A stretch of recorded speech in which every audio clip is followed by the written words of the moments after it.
So at ito na nga guys, ang pag-uusapan natin, matibag mark money for mabanta arrest came from NBI Secret Fund. NBI documentation versus PGML.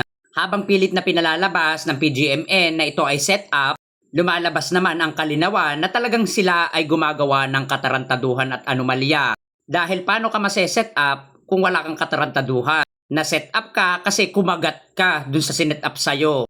Yun ang malaking katangahan at kabobohan na ginawa nyo, PGMN. Alam nyo naman palang set up, tapos nagpa-set up kayo. Tapos ngayon, mamasamain nyo ang NBI. Ang NBI ay hindi nyo pwedeng paratangan na nang set up. Dahil sila ay nanghuhuli ng mga taong on-act na gumagawa ng krimen. O hinuhuli sa akto. Kaya dito, malinaw na kayo ay na-set up kasi mga mukha kayong pera. Yung plano nyo na manghot-hot na uwi sa pagkasakote. Mukhang pera yan. Kaya yung nangyari sa inyo, hindi set up yan. Ang tawag dyan, karma. Yung plano nyo namang hot-hot at manira ng tao, sa inyo bumalik, deserve. Ginawa at ginampanan ng NBA ang kanilang trabaho bilang humahawak ng batas at humuhuli ng kriminal. At bilang mga kriminal at mga tarantado, ginampanan nyo rin ang inyong trabaho, kaya nahuli kayo, deserve.